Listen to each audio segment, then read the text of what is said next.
Have you ever noticed how the most respected people rarely tell you how great they are? This isn't an accident. It's a 500-year-old power strategy. In the shadows of Renaissance politics, Niccolò Machiavelli discovered something that modern influencers and business leaders are still getting wrong.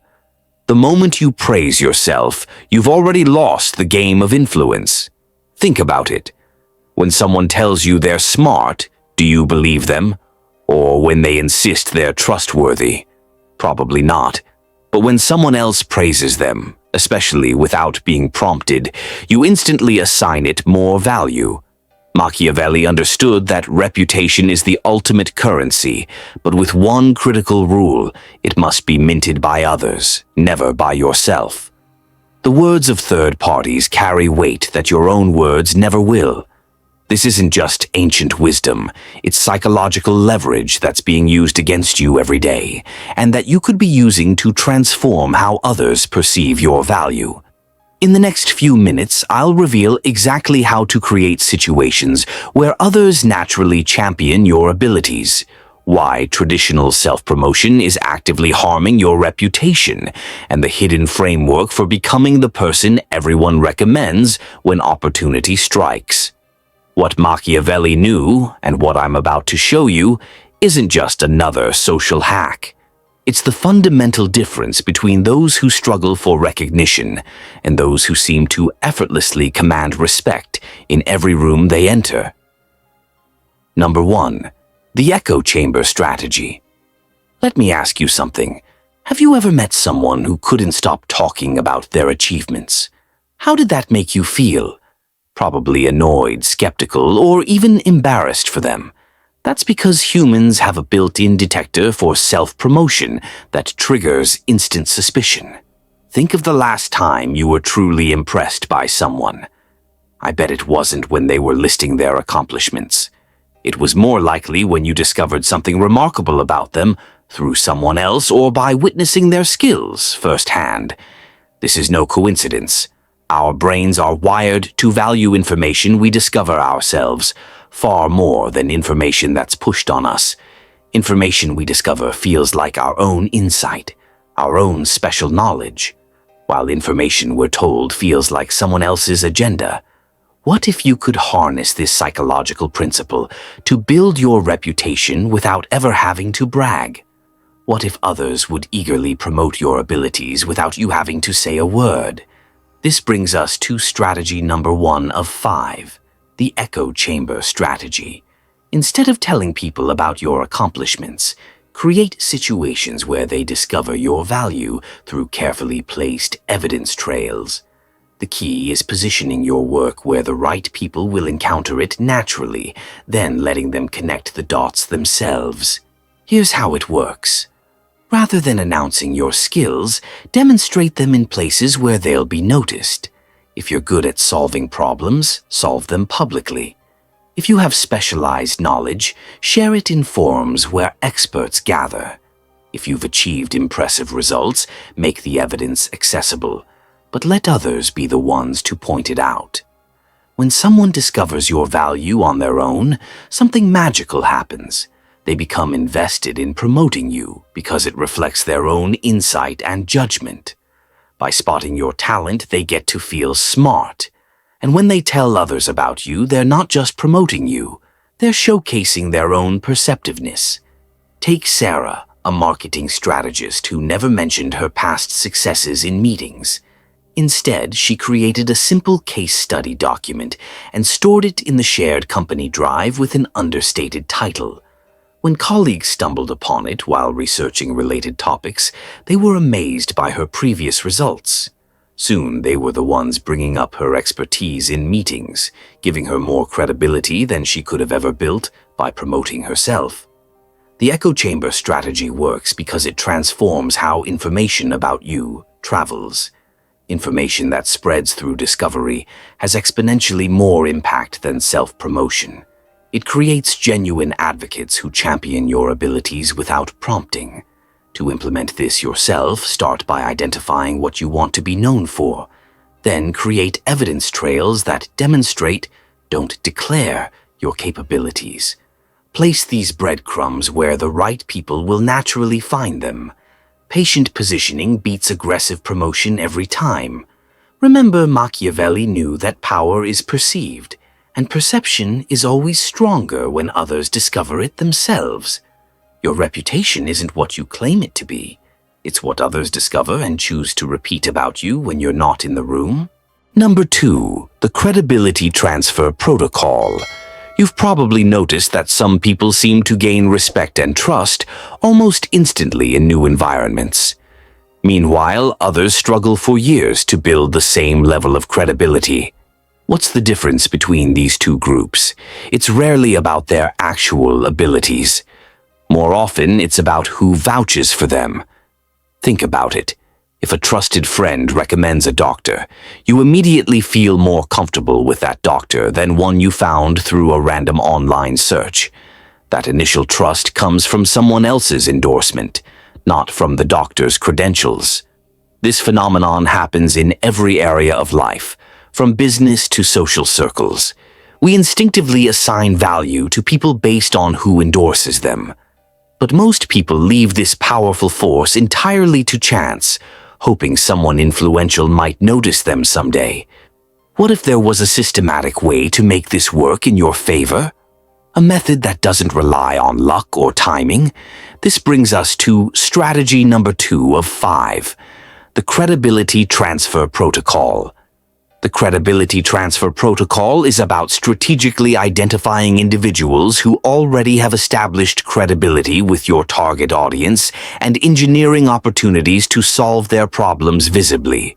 When someone with existing authority acknowledges your contribution, their credibility transfers to you through what psychologists call the authority halo effect. This borrowed credibility is stronger than anything you could build independently in the same time frame. Here's why. People's trust operates like a network. When someone they already trust endorses you, that trust flows to you automatically, bypassing the usual scrutiny. Let me show you how this works in practice. Mark was a new consultant trying to break into a competitive industry. Rather than cold calling potential clients, he identified 3 respected figures in his field and offered to help solve specific problems they had mentioned publicly, for free. When these industry leaders shared their positive experiences working with Mark, potential clients started reaching out to him. Within months, Mark had a wait list of clients, all because he borrowed credibility rather than trying to build it from scratch. The key to making this strategy work is being selective about whose problems you solve. Not all endorsements carry equal weight. Focus on individuals who have influence with your specific target audience. One word of praise from the right person can outweigh testimonials from dozens of unknown sources.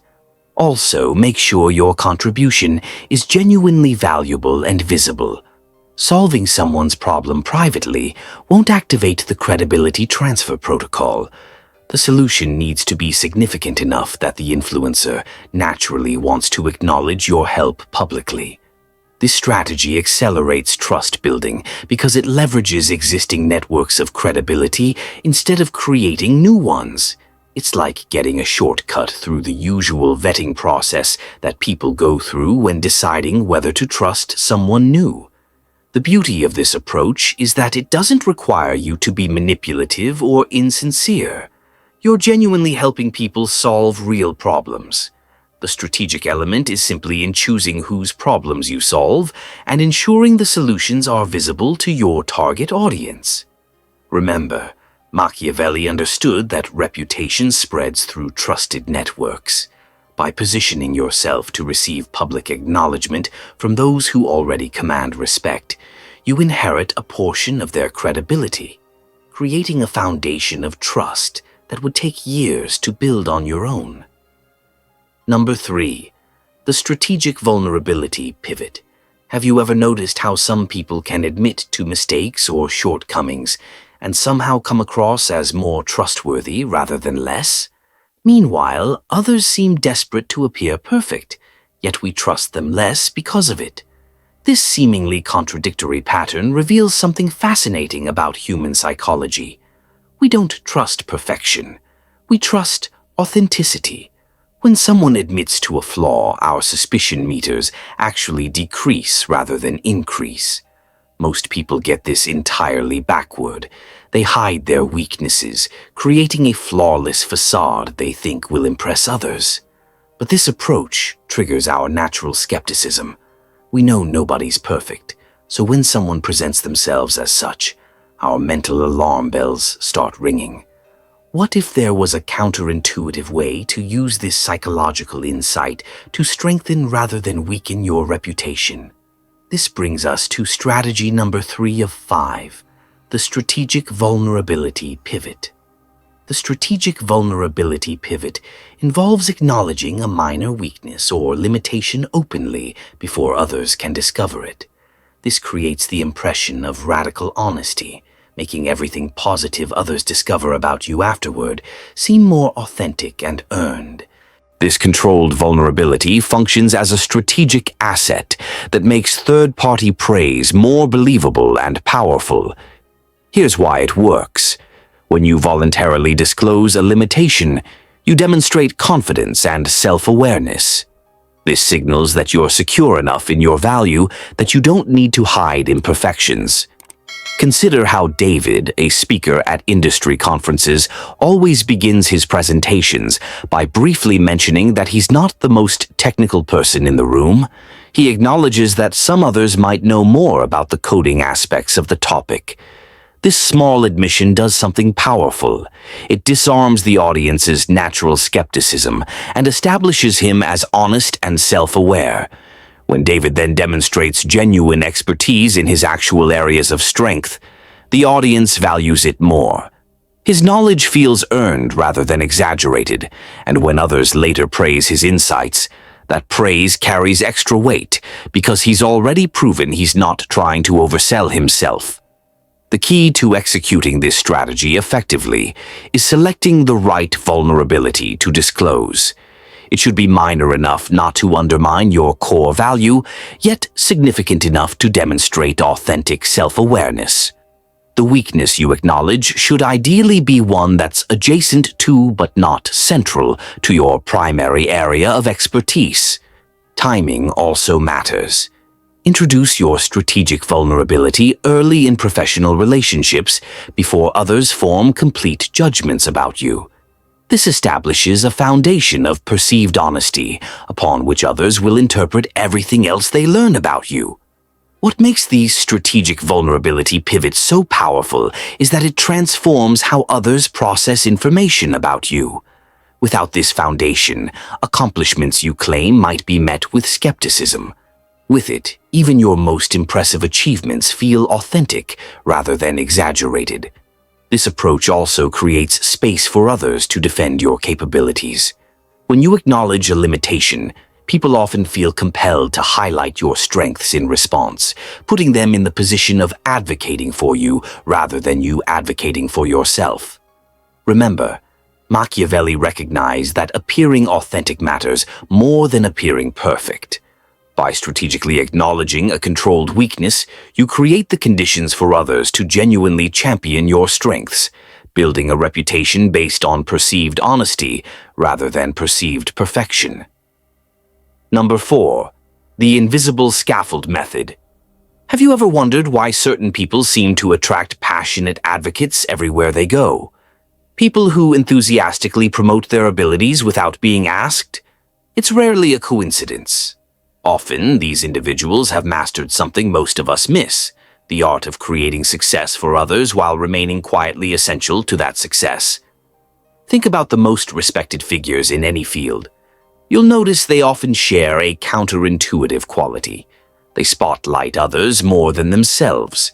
Yet somehow their own reputation grows stronger through this process rather than diminishing. Most people approach reputation building as a solo endeavor, focusing on highlighting their own achievements. But what if the fastest path to a powerful reputation was actually through elevating others first? This brings us to strategy number 4 of 5, the invisible scaffold method. The invisible scaffold method involves building systems and structures that showcase others while subtly positioning yourself as the architect behind their success. By helping others shine authentically, you create a network of people who feel genuinely indebted and who will advocate for you organically. Your reputation becomes built on facilitating excellence rather than claiming it. This approach works because it triggers the powerful psychological principle of reciprocity. When you help someone achieve recognition, they naturally want to return the favor, often by praising your role in their success. Take Michael, who founded a professional group that regularly featured different members as speakers and experts. He created a structure where others could showcase their knowledge while he remained the connective tissue, introducing speakers, asking insightful questions, and highlighting their expertise. Over time, those he had featured became his strongest advocates. When opportunities arose, they recommended Michael not because he had asked them to, but because they genuinely appreciated how he had elevated them. His reputation grew exponentially through their word-of-mouth promotion. To implement the invisible scaffold method effectively, start by identifying opportunities to create platforms that benefit others. This could be as simple as organizing knowledge-sharing sessions where colleagues can demonstrate their expertise, or as complex as building communities where diverse talents are regularly showcased. The key is to position yourself not as the star, but as the essential framework that makes everything possible. You want to be the person who connects, facilitates, and amplifies, creating value through orchestration rather than solo performance. Be strategic about who you elevate. Focus on individuals with complementary skills who interact with your target audience. Their success becomes intertwined with your system, creating natural incentives for them to acknowledge your contribution. What makes this strategy particularly effective is that it scales. While you can only talk about yourself to a limited number of people before appearing self-centered, there's virtually no limit to how many others you can help promote. Each person you elevate becomes a potential advocate, creating a multiplier effect for your reputation. This approach also positions you as a leader rather than just a performer. By creating structures that benefit others, you demonstrate capabilities beyond individual contribution. You show that you can architect success on a broader scale. Remember, Machiavelli understood that power comes from being essential to others' success, not just successful yourself. By building invisible scaffolds that elevate others while highlighting your organizational value, you create an army of authentic advocates who champion your reputation because your success has become intertwined with their own. Number 5. The attribution reversal technique. Have you ever noticed how certain people seem to gain more recognition the less they claim credit? There's something paradoxical about it. The more they deflect praise to others, the more firmly their reputation for excellence seems to establish itself. This phenomenon confuses most people. The natural instinct when receiving recognition is to accept it graciously or even amplify it. After all, isn't positive acknowledgement exactly what we're seeking when building our reputation? But there's a psychological principle at work here that turns conventional wisdom on its head. When we immediately accept praise, we close the loop of recognition. But when we redirect praise to others, we create a social imbalance that others feel compelled to correct, often by insisting on our contribution even more strongly than before. What if you could harness this counterintuitive dynamic to strengthen how others perceive and promote your value? This brings us to strategy number 5 of 5, the attribution reversal technique. The attribution reversal technique involves immediately redirecting and amplifying recognition to others who contributed, even in small ways, whenever you receive direct praise. This counterintuitive move demonstrates security and leadership while creating a psychological debt that compels others to correct the record by emphasizing your contributions even more forcefully than if you had accepted the praise initially. Here's how it works in practice. When someone compliments your work on a project, immediately highlight the contributions of team members, mentors, or even those who made minor contributions. Be specific about how others helped make the success possible. Jennifer, a marketing director, mastered this approach. When her campaign received praise from the CEO during a company meeting, she immediately redirected the recognition. That success was really driven by Alex's data analysis and Sarah's creative direction. I just helped coordinate their brilliant work. What happened next demonstrates why this technique is so powerful. Both the CEO and Jennifer's colleagues jumped in to emphasize that while the team was indeed talented, it was Jennifer's leadership that made everything come together. Her contribution wasn't just acknowledged, it was actively defended and amplified by others. The attribution reversal technique works because it triggers several psychological mechanisms simultaneously. First, it displays a level of security and leadership that people instinctively respect. Second, it creates a social imbalance. Others know the truth of your contribution and feel compelled to restore proper credit. Third, it positions you as someone who elevates others rather than competes with them. To implement this effectively, your redirections must be genuine and specific. Don't vaguely mention the team. Name individuals and their exact contributions. This specificity demonstrates that you are paying attention and truly value others' work, which makes your redirection feel authentic rather than performative. Timing is also crucial. Deploy this technique immediately upon receiving praise, before anyone else has a chance to add their perspective. This creates maximum impact and ensures the redirection feels natural rather than calculated. What makes the attribution reversal technique particularly powerful is that it transforms how praise travels through your professional network. When you accept praise, it stops with you. When you redirect it, you create a conversation about your contribution that continues even in your absence. Remember, Machiavelli recognized that reputation is strengthened most when others defend it in your absence. By strategically redirecting praise to others, you create social dynamics that lead people to champion your contributions more powerfully than any self-promotion ever could. As we've explored these 5 Machiavellian strategies, we've uncovered a fundamental truth about human influence. Your reputation is never what you claim it to be. It's what others choose to say about you when you aren't in the room. From the echo chamber strategy that lets others discover your value on their own terms, to the credibility transfer protocol that borrows authority from established figures, to the strategic vulnerability pivot that makes your strengths more believable, to the invisible scaffold method that turns those you help into advocates, to the attribution reversal technique that compels others to defend your contributions. Each approach leverages the same core principle. Third-party validation is the only validation that truly matters. Machiavelli understood 5 centuries ago what modern psychology continues to confirm, that reputation built on others' words carries a power that self-promotion never can. By implementing these strategies, you're not just building a stronger reputation. You're creating the conditions for that reputation to grow organically without your constant maintenance. The ultimate mastery of influence isn't about claiming your excellence. It's about creating circumstances where others cannot help but recognize and champion it for you.